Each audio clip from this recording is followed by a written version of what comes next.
গ্রামের নাম চর কালীগঞ্জ।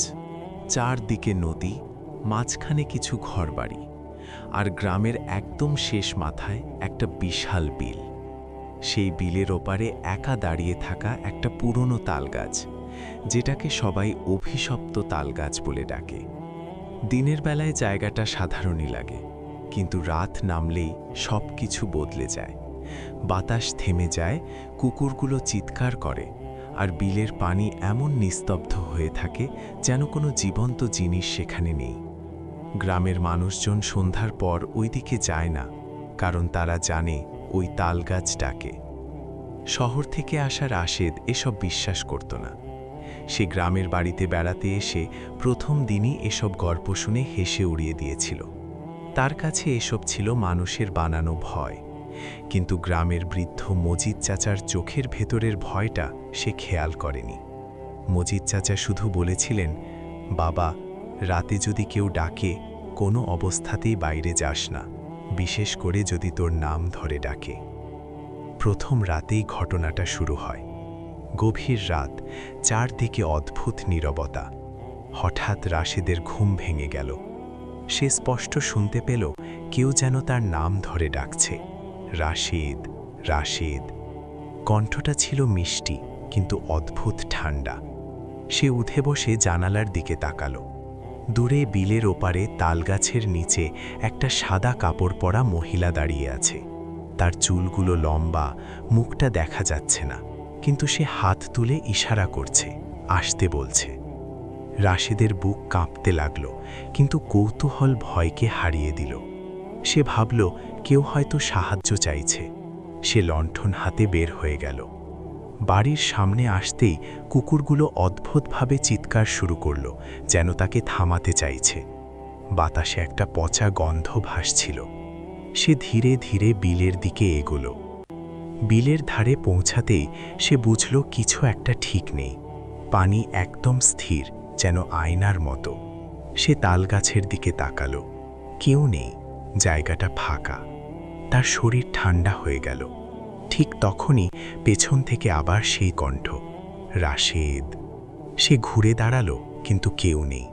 হঠাৎ তার পায়ের নিচের কাদা নড়তে শুরু করল। মনে হলো নিচ থেকে কেউ তার পা ধরে টানছে। সে চিৎকার করে দৌড় দিল। পরদিন সকালে সে মজিদ চাচার কাছে সব বলল।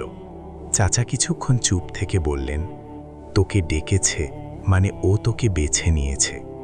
তারপর ধীরে ধীরে একটা ভয়ঙ্কর সত্য বললেন। প্রায় ২০ বছর আগে এই গ্রামে এক গর্ভবতী নারীকে তার স্বামী সন্দেহ করে হত্যা করে। রাতের অন্ধকারে তাকে বিলের ওপারে তালগাছের নিচে পুঁতে রাখে।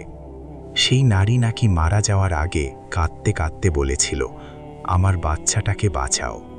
তারপর থেকেই প্রতি রাতে সে ফিরে আসে। সে কাউকে ডাকে, কাউকে টেনে নিয়ে যায়, যেন তার সন্তান ফিরে পায়। সেই রাতেই আবার ডাক শুরু হলো, এবার আরও কাছ থেকে, রাশেদ, তুই আসবি। রাশেদ ঘুমাতে পারছিল না। হঠাৎ দরজা নিজে নিজে খুলে গেল। ঠান্ডা বাতাস ঘরে ঢুকে পড়ল। সে দেখল ঘরের ভেতরেই দাঁড়িয়ে আছে সেই মহিলা। তার মুখ এবার দেখা যাচ্ছে, কিন্তু সেটা মানুষের মুখ না।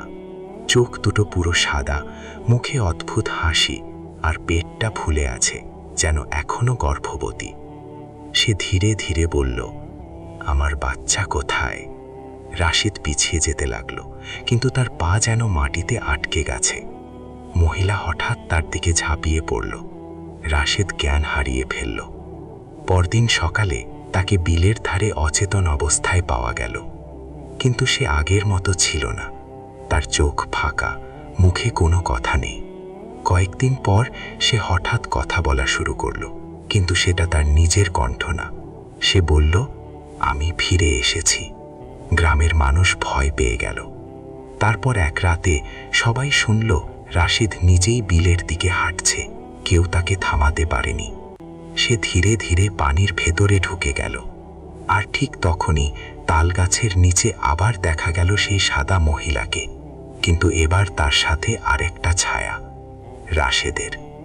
পরদিন সকালে বিলের পানি আবার শান্ত হয়ে গেল। কিছুই ঘটেনি যেন। কিন্তু সেই রাত থেকে গ্রামে নতুন একটা গল্প ছড়িয়ে পড়ল। এখন আর শুধু সেই মহিলা না, এখন দুজন ডাকে। রাতে যদি কেউ শোনে, এই শুনছ, একটু আসো, তাহলে বুঝে নিও ওটা মানুষ না, কারণ তাল গাছ কখনো একা থাকে না।